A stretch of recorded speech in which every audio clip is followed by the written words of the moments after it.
Opa, fala moçada, tranquilo, beleza? Bom, estamos aqui para mais um pequeno vídeo, né, de resumo do nosso conteúdo. E hoje nós vamos trabalhar com as divisões regionais do Velho Continente. Nós estamos iniciando agora o capítulo 4 e esses são os módulos 19 e 20, ok? Então vamos lá, pessoal, vamos começar, né? Vamos entender um pouquinho como que é essa divisão regional do continente europeu, né? Bom, para facilitar e compreender a interpretação do espaço geográfico, são estabelecidos critérios para o agrupamento dos lugares de acordo com as características e semelhanças. Dentro da geografia, nós chamamos essa divisão do território de regionalização ou de divisão regional. Aqui vocês podem estar vendo uma forma das várias divisões regionais da Europa. Essa imagem foi tirada do próprio livro de vocês. Então a gente vai estudar um pouquinho as várias formas como a Europa é dividida. Para começar, o conceito de região. Região pode ser definida como uma área geográfica determinada, cujos territórios são agrupados de acordo com uma ou mais características em comum ou semelhantes. Essas características podem ser definidas de diversas maneiras, segundo o propósito da regionalização, e podem variar de critérios naturais a critérios socioculturais, econômicos, ou ainda envolver mais de um critério. Aqui no Brasil nós temos a divisão política, né? Norte, Nordeste, Sul, Sudeste, Centro-Oeste. Temos também as características geoeconômicas, né? Amazônia, Centro-Sul, Nordeste. Temos os 4 Brasis, que é a divisão técnico-científica informacional. Enfim, tem vários conceitos de regiões. E a Europa não é diferente. Muito pelo contrário, a gente acabou se espelhando em muitos dos critérios europeus para assumir o nosso aqui. Bom, a partir de agora vamos entender um pouquinho as características do espaço geográfico europeu, ou seja, as várias formas de regionalização, né, que teve esse espaço geográfico. Bom, aqui tem uma pequena tabela que foi tirado do material de vocês, né, do material COC. E aqui, né, tem as principais características. Vocês podem estar pausando o vídeo e lendo calmamente ou acompanhando pelo material. Então nós temos aí o continente europeu, né? Ele pode ser dividido através da localização, das características físicas, das características sociais e econômicas, através da formação étnica e cultural do povo. Tá? E aqui nós vamos entender um pouquinho cada uma das características dessa tabela. Bom, a regionalização por fatores políticos. Aqui, pessoal, olha, essa regionalização ela foi dividida, ela foi formada durante a Guerra Fria, ou seja, logo depois da Segunda Guerra Mundial, tinha um antagonismo no mundo. Esse antagonismo dividia o mundo em países capitalistas, países socialistas. Então, você tem aqui a Europa Oriental, que era socialista, né? E aqui a Europa capitalista ou ocidental. A divisão dessa Europa, essa linha divisória, era conhecida como cortina de ferro. Por quê? Porque não permitia a circulação de pessoas, nem de mercadorias, nem de serviços entre uma Europa e outra. Era bem dividido mesmo, né? Aqui eu coloquei um pequeno esquema para vocês entenderem. A Europa socialista ou oriental era composta pela União Soviética, Rússia, Estônia, Letônia, Lituânia, Bielorrússia, Polônia, Ucrânia, Tchecoslováquia, Hungria, Romênia, Bulgária, a antiga Iugoslávia, que é essa região aqui da planície dos Balcãs, né? Essa região aqui é a planície balcânica, né? Além da parte oriental da Alemanha. E esses países socialistas eles tinham uma economia planificada. O restante dos países, ou seja, tanto a Europa Ocidental quanto a Europa Mediterrânea, e também essa região aqui ó, da Escandinávia, né? Noruega, Suécia, Finlândia, Dinamarca, Islândia, esses países aqui, pessoal, eles aderiram ao capitalismo e também a uma economia de mercado. Bom, apesar de ter perdido essa funcionalidade, após a desintegração da União Soviética em 1991, essa regionalização apresenta impactos econômicos e políticos que podem ser observados atualmente nas relações políticas e nas parcerias comerciais.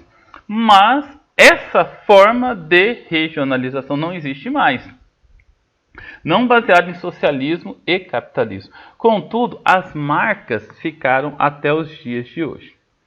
Bom, pessoal, vamos ver agora os fatores étnicos e linguísticos.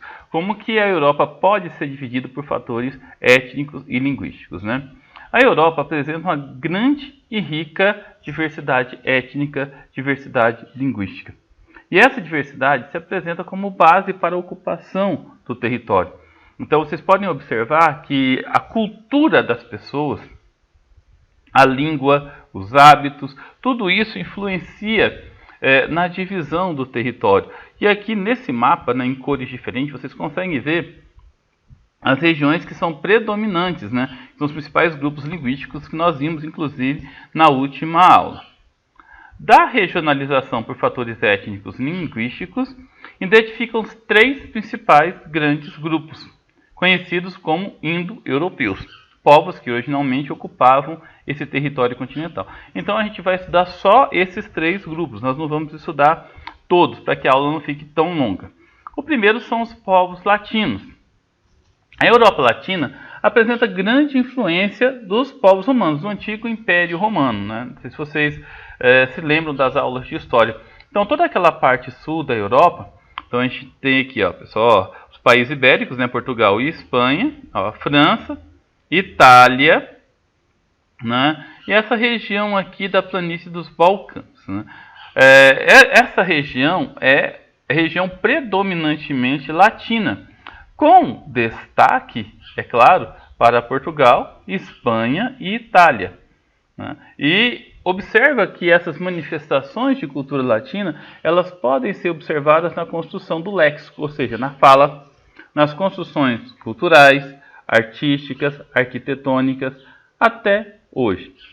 Ok? Então, observa a América, por exemplo. Boa parte da América ou fala português ou espanhol. Aliás, predominantemente espanhol. Então, Itália, Portugal e Espanha, né, se destacam nessa manifestação da Europa Latina. Os povos germânicos. A Europa germânica é aquela Europa que sofreu grande influência dos povos vikings e dos povos anglo-saxões, né? Elas se distribuem nas áreas próximas do Oceano Glacial Ártico e também do Atlântico Norte. É toda essa região aqui de verde que vocês estão vendo, tá? Toda essa região aqui. Entre os países onde se observa essa expressão cultural dos povos germânicos, o destaque vai para a Alemanha, é muito forte, né, a cultura germânica na Alemanha, na Irlanda, tanto do norte quanto do sul, no Reino Unido como um todo, né, porque a Irlanda do Norte faz parte do Reino Unido, Inglaterra, País de Gales, Escócia e também na Dinamarca, ok? Os povos eslavos. A Europa eslava é formada por povos provenientes da região dos Montes Urais.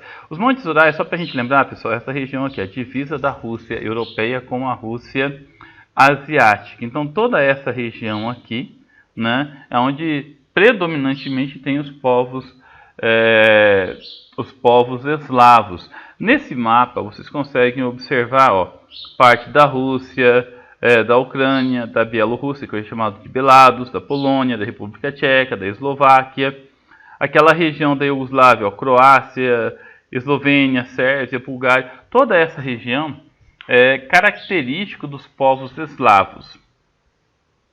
Vamos entender agora as divisões regionais da Europa, mas com base nos critérios geográficos, ou seja, com base no clima, no relevo, na vegetação, toda aquela característica física da geografia e como que essa característica influencia nessa divisão regional. A Europa setentrional, ou Europa do Norte, aquela região da Escandinávia, né? Olha, Noruega, Suécia, Dinamarca, Finlândia e Islândia, esses países são chamados de países escandinavos ou países nórdicos. Esses países que pertencem à Península Escandinava, a principal característica entre eles é o clima polar, muito frio, temperaturas muito baixas, geralmente abaixo de zero, né? Além do clima polar, os biomas, que é a tundra ou a taiga, né? Que como que eu posso dizer, aqueles biomas que são mais subárticos ou árticos. A Europa Mediterrânea ou Europa do Sul, né, são aqueles países de influência do clima mediterrâneo, da vegetação mediterrânea, né. O destaque são para os países ibéricos, ó.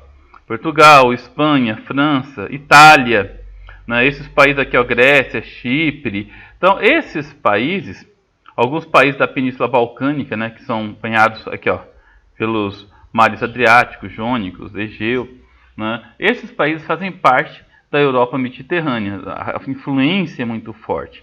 Nesse mapa aqui a gente consegue ver bem, tá? Ó, tá vendo toda essa região demarcada aqui faz parte da Europa Mediterrânea, tá bom? A Europa Ocidental ou Europa Centro-Ocidental é essa região de verdinho aqui bem no centro da Europa. É formada pelos países localizados próximo ao centro do continente, é limitados ao sul pela Cordilheira dos Alpes e ao leste pela planície europeia. Essa região inclui também a divisão das Ilhas Britânicas, assim como alguns países que fizeram parte do bloco socialista, como a Hungria e a República Tcheca. Então essa região aqui, demarcada de verde, são os países da Europa Centro-Ocidental, ou que mais se destaca na Europa Centro-Ocidental. A Europa do Leste ou Europa Oriental. Nós vimos no começo que são aqueles países que fizeram parte da ex-União Soviética, né? Esses países estão mais ao leste, mais próximo da divisa com a Ásia. É composta pelos países balcânicos, banhados pelo Mar Negro. Então esses países aqui, ó, do Mar Negro, ó, Moldávia, Romênia, Bulgária, né? Esses são os países, né, balcânicos. Assim como países com clima de influência continental e dos territórios mais interiores da grande planície europeia. Então aqui é muito comum o clima temperado continental indo para o clima subpolar, que é o que caracteriza toda essa região aqui. Vamos observar agora, para a gente finalizar, vai ser a última divisão, né? A divisão regional para fins estatísticos. Essa divisão ela foi criada apenas pela ONU. A ONU ela criou essa divisão para a coleta de dados, para análise e divulgação de dados em macro escala, né, como IDH, PIB, problemas relacionados à saúde e assim por diante, né? E aqui eu vou usar apenas o mapa para mostrar para vocês. Olha, nessa região aqui, Europa Setentrional ou Europa do Norte, a região da Escandinávia, né? Os 5 países nórdicos, né? Essa região mais ao centro é a Europa Ocidental, nós já falamos bastante sobre ela. Olha, próximo do mar Mediterrâneo, onde o clima característico, né? O clima mediterrâneo, né? É a Europa Meridional, Sul, né? E nessa região aqui, pessoal, mais ao leste, nós temos a Europa Oriental. Você fala, pô, mas é muito parecida com a outra. Verdade, é bastante parecida, mas é diferente. Por quê? Tanto a Rússia quanto a Turquia, por serem bicontinentais, eles ficam fora dessa divisão criada pela ONU. Então, nessa divisão, tanto a Rússia quanto a Turquia, elas são incluídas no continente asiático e os dados coletados por elas são colocados no continente asiático, ok? Bom, pessoal, é isso aí. Terminamos nessa revisão, essa aula dos módulos 19 e 20. Espero que vocês tenham aí curtido, né? Espero que vocês tenham entendido, e se não entenderam vocês podem estar me perguntando, seja no nosso grupo de estudos ou até mesmo aqui nos comentários do YouTube, ok? Não esqueçam de fazer o resumo, de fazer as atividades do módulo, tá? Fiquem com Deus e até a próxima. Valeu, galera!